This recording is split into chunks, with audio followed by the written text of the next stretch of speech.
যখন কোনো কাজ না থাকে তখন সুডুকু খেলি মোবাইলের মধ্যে। এখন যাই বলেন না কেন, এদেশে কমেডির এক ধরনের মার্কেট আছে। কমেডি করাটাও খুব টাফ, সবাই পারে না। দর্শক, আমার সাথে এই মুহূর্তে উপস্থিত আছেন অভিনেতা তারিক আনাম খান। অনেকেই বলেন যে জীবনের শেষ অবধি পর্যন্ত কাজ করতে চাই, আপনার এরকম প্ল্যান আছে কিনা? হ্যাঁ, মানে কাজই তো আমার আনন্দ। যে কাজই করি, মানে অভিনয় করি বা মঞ্চে নির্দেশনা দেই বা লিখি বা কোনো ইভেন্ট করি, আমি অনেক কাজ করি। তো মানে ওই মানে কর্মের মধ্য দিয়েই জীবনটা অতিবাহিত হতে একদিন তো চলে যাব, মৃত্যু তো অনিবার্য। তো সেটাতে কোনো খেদ নেই, কাজ করে যাওয়াটাই। বরং আমি আশা করি যেন খুব অসুস্থ হয়ে দীর্ঘদিন না পড়ে থাকা, মানুষের বিরক্তি উৎপাদন না করি। আচ্ছা, এই জার্নিতে আপনার জীবনের কোনো মানে না পাওয়ার বা অপূর্ণতা আছে কিনা? আমি বিশ্বাস করি যে একজন শিল্পী, সে ধরা যাক পেইন্টার, ধরা যাক সুরকার, ধরা যাক লিরিসিস্ট, একজন কবিও যদি মনে করে আমার সব হয়ে গেছে, পূর্ণতা প্রাপ্ত হয়েছে, তাহলে কিন্তু সে থেমে যায়। এই পূর্ণতার খোঁজটাই কিন্তু একজন সৃজনশীল মানুষকে এগিয়ে নিয়ে যায়। যে এরকম করেছি, ওই রকমভাবে লিখবো, এখন সুরটাই এখন এই সময় এইভাবে করব। এখন আর প্রযুক্তিও কিন্তু এটার সঙ্গে রিলেটেড। আপনার কি মনে হয় না যে রবীন্দ্রনাথ যদি এই সময় জন্মাতেন, তিনি কি আজকে যে যে যে ইনস্ট্রুমেন্টগুলো পাওয়া যায় সেটার ব্যবহার হতো না? বাসায় আপনার সময় কেমন, কিভাবে কাটে? অনেক কিছু করি। যখন কোনো কাজ না থাকে তখন সুডুকু খেলি মোবাইলের মধ্যে।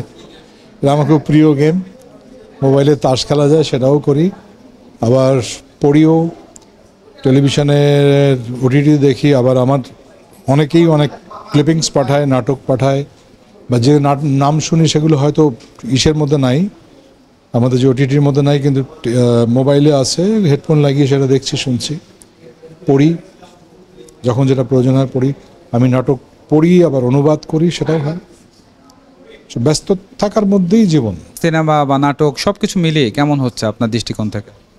দেখুন, বিষয়টা অনেক পরিবর্তিত হয়ে গেছে। মানে আমাদের আগে যে টেলিভিশনের স্ক্রিনের মধ্যে মানুষ দেখতো একটা টাইমলি, এখন বেশিরভাগ ক্ষেত্রেই অনেকেই খুব ইউটিউব নির্ভর হয়ে গেছে। সেখান থেকে তারা কন্টেন্ট দেখে বেছে বেছে। এর অনেকগুলো কারণ আছে। সো টেলিভিশনটা এই মুহূর্তে একটু সাফার করছে ইন টার্মস অফ ভিউয়ার্স বা আমাদের অডিয়েন্স। সিনেমা আমার মনে হয় স্লোলি ইমপ্রুভ করছে, একটা অন্যরকম জায়গাতে যাচ্ছে, সেটা একটা ভালো দিক। থিয়েটার আমার মনে হয় একটা ধরনের ট্রানজিশনের মধ্যে দিয়ে এখন অতিবাহিত হচ্ছে। OTT is very upcoming. So OTT বিভিন্ন ধরনের কাজকর্ম হচ্ছে। আমার মনে হয় যে ওটিটিটা আগামীতে আরও ভিন্ন ভিন্ন ধরনের কাজকর্ম নিয়ে আসবে, বিভিন্ন জনরার বিভিন্ন বিষয় নিয়ে নাটক হবে, ছবি হবে। সব মিলিয়ে কাজ কিন্তু প্রচুর হচ্ছে। স্পেশালি ঈদে, লাস্ট ঈদে শুনলাম নাকি 600-র মতো নাটক হয়েছে। তো সেটি কিন্তু খুব ছোট ব্যাপার নয়। বাংলাদেশের ইন্ডাস্ট্রির যে অবস্থা, সেই অনুসারে তো বেশ ভালো দিক 600 নাটক হওয়া। কোন নাটকটা বেশি ভিউ হচ্ছে সেগুলোই মানুষ দেখছে, এই বিষয়টি আপনি কিভাবে দেখেন? যখন একটা ইন্ডাস্ট্রি অনেক বড় হয়ে যায়, তখন এগুলোকে তো আপনার কি বলবো, আপনার বাধা দেওয়ার কোনো উপায় নাই। কারণ আমি এখন অনেক কন্টেন্ট করি যেগুলো ইউটিউবের মধ্যে, বিশেষ করে একটু কমেডি ঘরানার যেগুলো, এগুলো খুব সাধারণ লোকজন আমাকে দেখার পরে তাদের মুখে একটা হাসি ফুটছে, তারা অনেকে এগিয়ে আসছে। তো এটা কি খারাপ দিক বলবো? এখন যাই বলেন না কেন, এদেশে কমেডির এক ধরনের মার্কেট আছে। কমেডি করাটাও খুব টাফ, সবাই পারে না। এখন কোনো কোনো জায়গায় একটু মোটা দাগের মতো হচ্ছে, এটাও অস্বীকার করব না।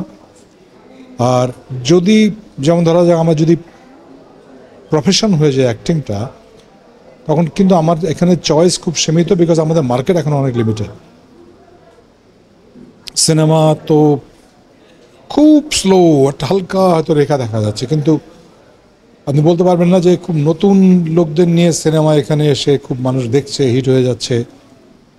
কাজ হচ্ছে, তবে একটা সিনেমার ক্ষেত্রে ধারা শুরু হয়েছে, সিনেমা তো দেখা মানুষ ছেড়ে দিয়েছিল, আরও সিনেপ্লেক্সগুলো হচ্ছে আস্তে আস্তে আস্তে আস্তে হচ্ছে। এখন ভিউ বা টেলিভিশন থেকে বেরিয়ে এসে যে অন্য ধরনের কন্টেন্ট মানুষ দেখছে, এখন এটা আমার মুঠোর মধ্যে, আমার হাতের মধ্যে আছে ফোনটা। লোকজন তো টার্কিশ সিরিয়াল দেখছে, কোরিয়ান সিরিয়াল দেখছে, বিটিএস খুব পপুলার, এরকম অনেক কিছু আছে, গান দেখছে, খুব সাধারণ গ্রামের লোকজনও দেখছে। আমার বাসা যারা কাজ করে তারাও কোরিয়ান এসে ভক্ত। আমি কি ওটা মানা করবো যে দেখিস না? এটা খুব ডিফিকাল্ট। আমি কোন জায়গাটা করতে পারি,